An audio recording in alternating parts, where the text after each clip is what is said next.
This is very unrelated to the video, but I just went shopping, and not any type of shopping. I went grocery shopping because next week it's Thanksgiving and I really want to try some Thanksgiving foods. So I asked you guys what I should make and I took some ideas and I went grocery shopping. So we're cooking this Thanksgiving together. I'm probably gonna cook it like in various nights though, because I'm not having a Thanksgiving dinner with anyone and it's going to be a lot of food for me to consume. So, but I think that that's going to be fun. And a lot of you guys were angry that I won't eat turkey. And I know, guys, I know. But I hope that you guys enjoy your Thanksgiving turkey and enjoy it for me too. Because I can't have it. It's kind of sad, I know. I know. But today we are watching Every Stage of Death Explained. That went dark very, very fast. But this is a newer video that I saw on the Weird History channel, and death is something that is so scary, but at the same time it's kind of like interesting. So I really wanted to watch this video with you guys. It's also something that I was so scared of as a child. Like, I used to have a phobia of it. I remember going to therapy for it. So I don't know if I should watch this video, but we're watching it anyways. I'm good now. I'm an adult. So let's see what this video is about, guys. Death comes for us all. And when it does, it throws our bodies through an icky, science-y, and surprisingly dramatic process of decay. From your last breath to the moment your body becomes worm food. It's gross. It's weird. And honestly, it's kind of metal. And that's why today we're going to take a look at the 8 stages of death. But before we get started, be sure to subscribe to the Weird History channel. After that, please leave a comment and let us know what other morbid topics you would like to hear about. Okay, settle in, because this one is to die for. Haha. As Miracle Max taught us in The Princess Bride, there are 2 types of dead, mostly dead and all dead. In the real world, mostly dead is known as clinical death. And when you're clinically dead, your heart stops beating, your lungs stop breathing, and your brain is no longer getting oxygen. You're technically dead, but not completely out of the game yet. It's more like your body is an iPhone that just ran out of juice. It's technically off, but some processes are still humming. Your brain will keep firing for up to 10 minutes, and your cells keep chugging along, albeit really confused.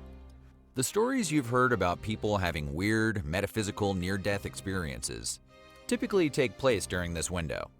Tunnels of light, floating sensations, the whole "I saw grandma" thing. Whether it's real or imagined, it's all part of being clinically dead. That's because clinical death is the moment when vital signs cease, but resuscitation is still possible.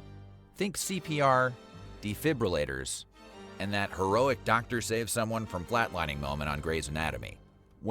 I really wonder if like being clinically dead is the same as what you would see if you're like in a coma. Because I've heard a lot of people say that when they're in a coma, they can see things, or like they're kind of like dreaming. So I wonder if it's like the same type of thing. I don't know. Clinically dead, you've got maybe 4 to 6 minutes before brain cells start dying from lack of oxygen, and death becomes less of a temporary inconvenience and more of a permanent situation. So if you're planning to fake your death, that's your window, because after that, you're all dead, otherwise known as biological death. This is when the window closes, and no amount of CPR is bringing you back now. What is this? Biological stock death footage? is when permanent cellular damage sets in. The brain cells are the first to go, followed by the rest of your body. Your tissues are starved of oxygen. Enzymes start breaking down cells, and without circulation to clean up the mess, you start decomposing from the inside.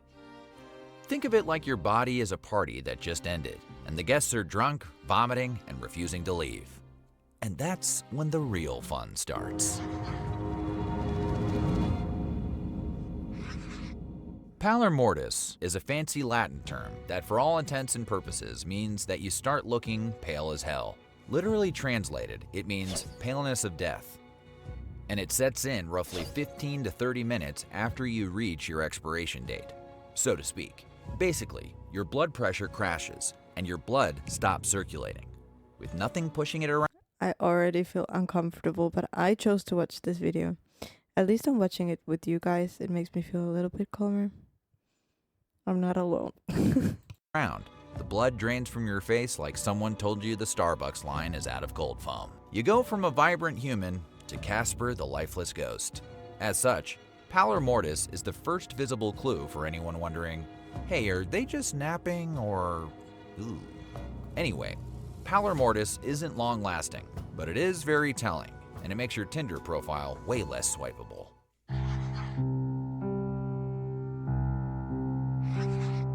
Algor mortis means death chill, which sounds like the worst Mountain Dew flavor ever. It's the stage where a body starts cooling down. Your temperature then drops about 1.5 degrees Fahrenheit per hour until it matches room temperature. After 12 hours, you're basically a human popsicle, unless you're outside, in Phoenix, in July. Otherwise, Algor mortis is when people say the body was cold to the touch, which is just a polite way of saying, yeah, this dude is definitely dead. On the upside, Algor mortis can help forensic scientists estimate time of death.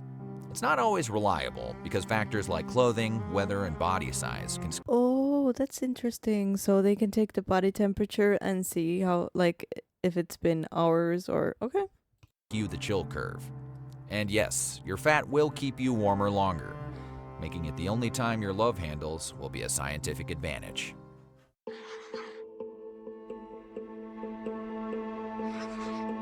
Rigor mortis is the most famous one.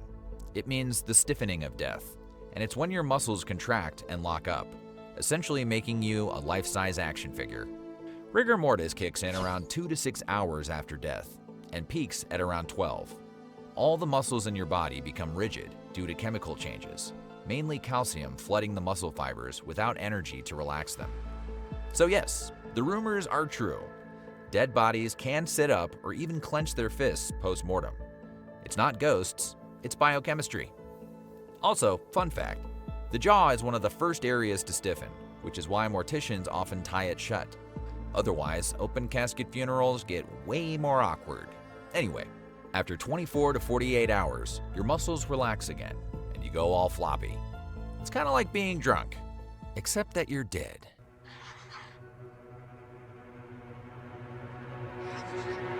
I've heard some like stories about the rigor mortis before, which now got kind of, it can't be true because if it sets in 2 hours afterwards, you're like most likely your body will be in some type of position, like resting position, if that makes sense. But creepy.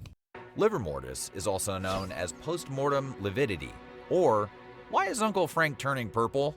What happens is that after circulation stops, gravity pulls the blood to the lowest parts of the body, causing a purplish red discoloration in those areas.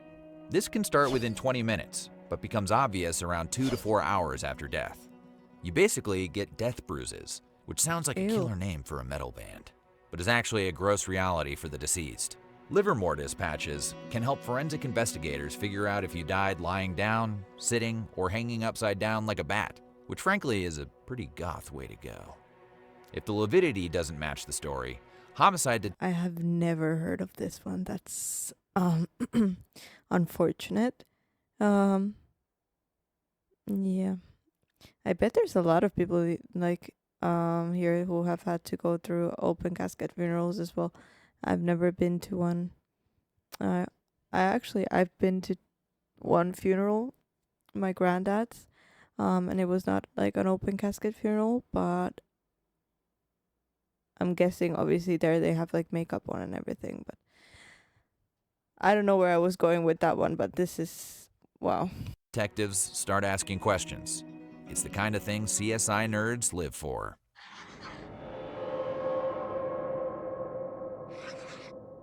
Putrefaction is the polite term for your body bloating, oozing, and smelling like death itself. It's where dying gets real funky. Welcome to the bloat zone. During putrefaction, I can't believe I'm watching this, and after this, I'm gonna go to the kitchen and make mac and cheese. I'm sorry, but like, anyways, okay.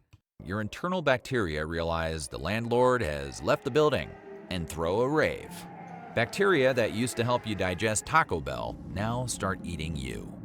They release gases that swell the body and cause eyes to bulge, tongues to protrude, and make your body puff up like a microwaved marshmallow. This stage usually begins within 24 to 72 hours, depending on the environment. If it's warm and humid, congratulations, you're gonna be fast-tracked to human soup. And yes, your body can literally explode from gas buildup. It's rare, but when it happens, it's horrifying, like a meat piñata. So, you know, something to look forward to.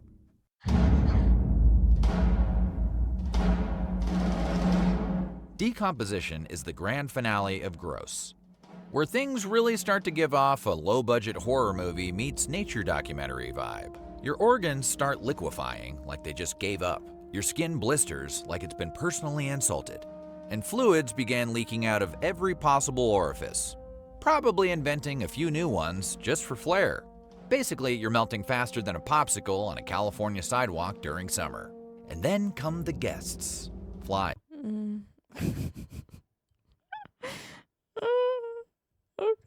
Okay. I mean, it's normal.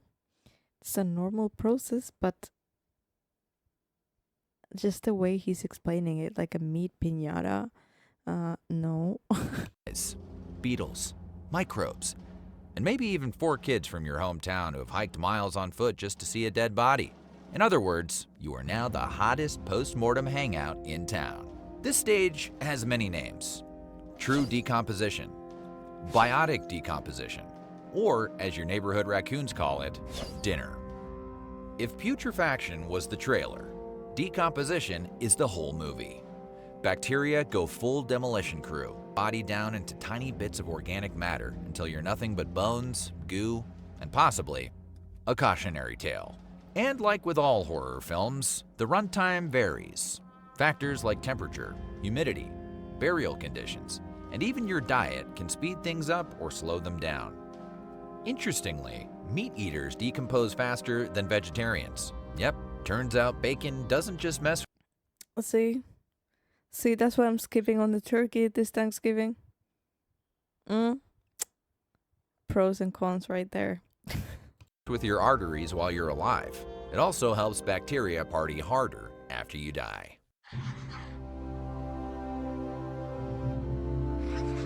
After all the bloating, oozing, melting, and general grossness, your body finally chills out and dries up. Welcome to the minimalist phase of death. No muscles, no fat, no juicy bits. Just you, your bones, and the opportunity to flank David S. Pumpkins. Skeletonization is pretty straightforward. All your soft tissue disappears, either decomposed, devoured, or dissolved, leaving nothing but your skeleton and maybe a few stubborn ligaments that are like, "I'm not done yet." Depending on the environment, this process can take weeks or years. If you die in a hot, humid swamp, you'll be skeletonized faster than your ex found a rebound. On the other hand, if it's dry and cold, you might mummify first, like a desert version of jerky. And it gets weirder. If you die in a peat bog, congratulations, you've just been naturally embalmed. Because that spongy, acidic moss works like a do-it-yourself funeral director. And if you die somewhere freezing, like the side of Everest, you might still look like you're taking a nap, even if you died in 1977. If you're buried in a coffin, you'll experience slower decomposition. And if you're cremated, well, in that case, you can just skip to credits. But in most instances, once the bacteria, bugs, and whatever ate your pancreas finish the buffet, nature strips you down to the bone.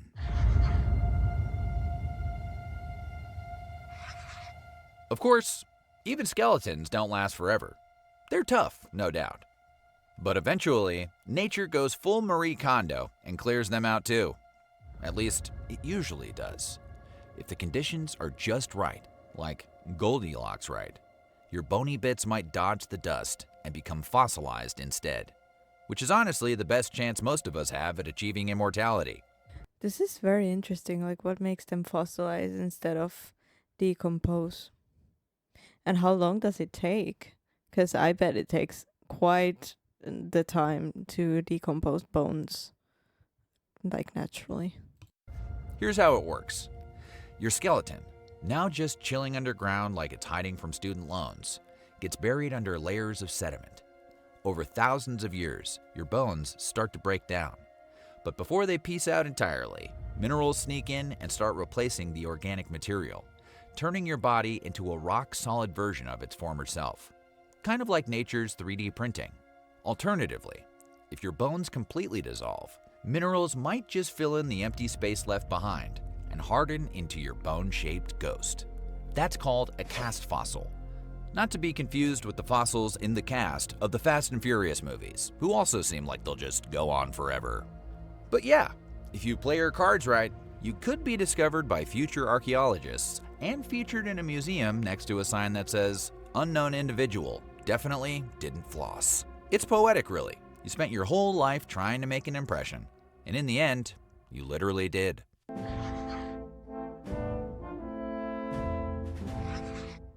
The point.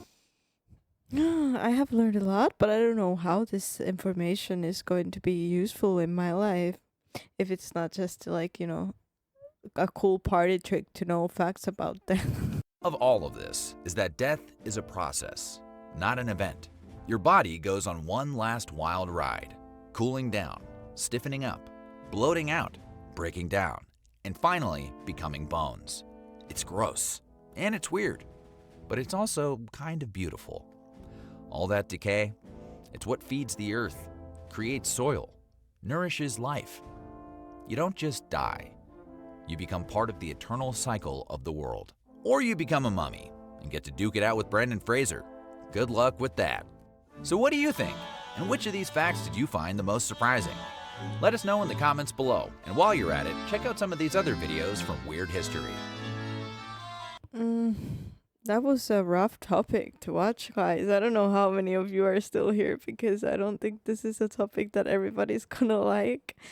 But that was still interesting though. And I'm glad that it was more like kind of like scientifically how they decompose, because if we get into like afterlife and stuff, then we could be here all day and all night.